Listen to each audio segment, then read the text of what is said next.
Akhir-akhir ini kita banyak dipertontonkan oleh orang-orang yang seperti bak ksatria di media, terutama ini di YouTube. Ketika orang-orang tersebut berbicara lantang, berbicara seperti gagah perkasa tentang keberaniannya, tentang audiensinya yang sangat begitu perkasa. Pertanyaan saya satu, apakah ketika di dunia nyata keberanian dia, kegagahan dia, apakah sama dengan di media, saudara?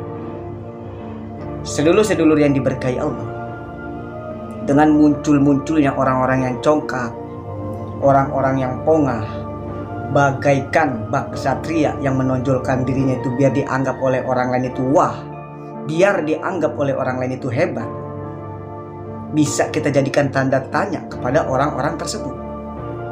Ketika yang mengkritik para habaib, mengkritik para kiai, mengkritik para ulama, kalau dengan kritikan-kritikan baik itu tidak jadi masalah. Karena saya pribadi pun sering ada beda pendapat dengan para kiai-kiai yang lain. Suka ada saya pun yang sependapat dengan kiai-kiai tersebut. Bahkan ada juga saya tidak sependapat dengan para habaib-habaib yang lain. Yang sependapat juga saya dengan habaib-habaib yang lain. Akan tetapi kritikan saya ketika terhadap kepada para ulama, saya memakai cara-cara yang baik, tidak memakai cara-cara yang tidak baik. Seperti apa cara-cara yang tidak baik? Kita sering diperlihatkan oleh orang-orang yang mengkritik ulama, mengkritik kiai, mengkritik habaib pun dengan kata-kata perkataan panggilan yang tidak pantas. Contoh, sering kan kita diperlihatkan di channel-channel yang kayak channel-channel sampah. Itu dia tuh tidak suka dengan salah satu habaib. Dia itu mengkritik, memanggil habaib tersebut dengan panggilan nama. Dia tidak mau menyematkan habaibnya. Masya Allah, ini luar biasa, saudara. Kita diperlihatkan dengan orang-orang yang congkak dan orang-orang yang pongah, mengkritik dengan cara yang tidak baik. Dan lalu, apakah boleh atau tidak ketika kita mengkritik ulama ataupun habaib? Jawabannya yaitu boleh, dengan satu catatan: kritik dengan cara yang baik dan cara yang sopan.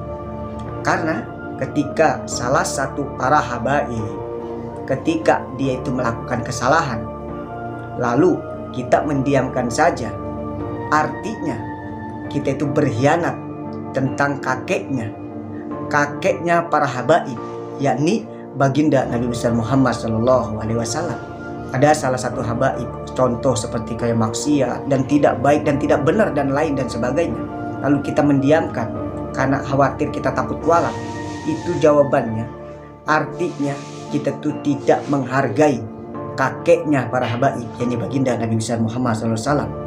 Lalu wajib bagi kita menegur habaib tersebut, menasehati habaib tersebut dengan satu catatan: nasihati habaib tersebut dengan cara-cara yang baik, dengan cara-cara yang sopan. Seperti itu. Sedulur-sedulur yang diberkahi Allah, sekarang kita sangat-sangat diperlihatkan orang-orang yang sangat seperti bak ksatria. Saya pun tidak tahu apakah di pemikirannya, apakah ingin dianggap oleh orang lain bahwasanya dia itu hebat, dia itu ksatria, wah gagah berani lantang berbicara di media. Karena ini amit-amit ya, amit-amit, pasti suatu saat nanti ketika Anda berbicara lantang, berbicara keras di media, bahkan yang lebih miris, Anda itu kayak menghinakan para aulia, menghinakan para wali, menghinakan para ulama. Nanti ada saatnya ketika orang itu ingin mengetes Anda di dunia nyata, apakah Anda benar-benar ksatria atau bukan. Kan Anda ketika berbicara di media, wah, tanjak tunjuk, berkata kalimat kasar bakar keluar, kata-kata kalimat-kalimat binatang kepada sosok seorang yang Anda tidak sukai. Khawatirnya nanti akan ada orang yang mengetes keberanian Anda, mengetes kesatrian Anda, mengetes kehebatan Anda, benar atau tidak. sama atau tidak Anda di media dan di dunia nyata ketika berhadapan langsung dengan orang-orang yang ingin mengetes Anda, saudara. Jadi apa? Usahakan, kalau misalkan memang Anda berani di media, usahakan di dunia nyata pun Anda harus berani. Ketika memang Anda katanya kesatria di media, usahakan di dunia nyata pun Anda kesatria. Karena tidak menutup kemungkinan nanti pasti akan ada aja orang-orang yang mengetes Anda, maupun dari zohir ataupun segi dari batin, saudara. Sedulur-sedulur yang diberkahi Allah, ini kita akhir zaman.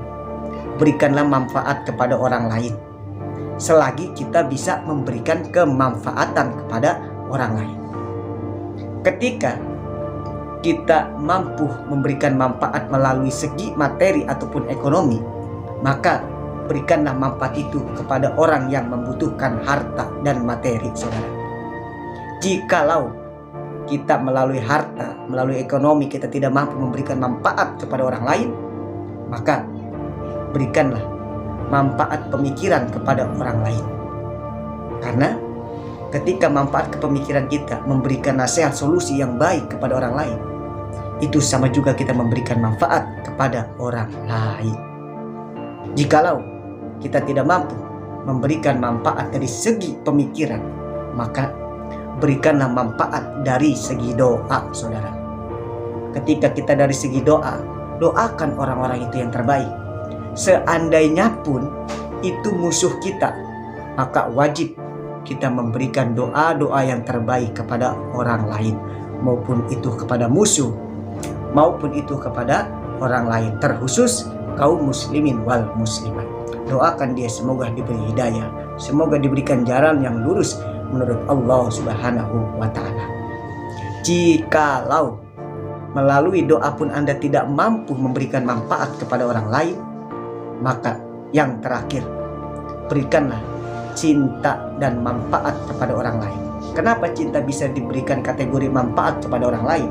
Karena orang yang memiliki cinta di dalam hatinya, dia tidak akan ada fitnahan kepada orang lain, maupun kepada kaum Hawa ataupun kepada kaum Adam. Dia tidak akan ada kalimat kata fitnahan kepada orang lain, menuduh-nuduh yang tidak-tidak, mengatakan kata-kata yang tidak pantas, apalagi mengatakan kata-kata binatang kepada orang lain. Karena dia memberikan manfaat melalui cinta hati dan nuraninya. Ketika orang-orang tersebut memberikan manfaat, insya Allah akan diberikan maslahat dunia dan akhiratnya. Ini yang menjadi orang-orang congkak, orang-orang yang pongah, memberikan manfaat tidak mampu, manfaat dari segi harta tidak mampu, memberikan manfaat dari segi pemikiran tidak mampu, memberikan manfaat dari segi doa pun tidak mampu, memberikan manfaat dari segi cinta tidak mampu. Lalu apa yang diarah oleh orang-orang tersebut? Itu menjadi orang-orang yang muflis, tidak mampu memberikan manfaat kepada orang lain. Nauzubillah summa nauzubillah. Sebelum video kesempatan kali ini akan saya tutup, mari saya mengajak pada kaum muslimin wal muslimat, semoga apa yang saya sampaikan bisa sama-sama saling berwasiat dalam ranah kebaikan, dan semoga bisa manfaat apa yang saya sampaikan walaupun sedikit dengan apa yang saya sampaikan tadi. Semoga diberikan manfaat oleh Allah dan memberikan sama-sama kita untuk belajar lebih baik lagi dan lebih baik lagi. Dan semoga kita dijauhkan dari orang-orang yang congkak, orang-orang yang pongah, yang sok-sokan yang sok di dalam media seperti itu. Semoga kita dijauhkan dari orang-orang yang seperti itu. Semoga kita didekatkan oleh Allah, orang-orang yang cinta kepada Allah, orang-orang yang sabar kepada Allah, orang-orang yang mampu berjalan di jalan yang mana Allah ridhoi. Ihdinas siratal mustaqim. Assalamualaikum warahmatullahi wabarakatuh.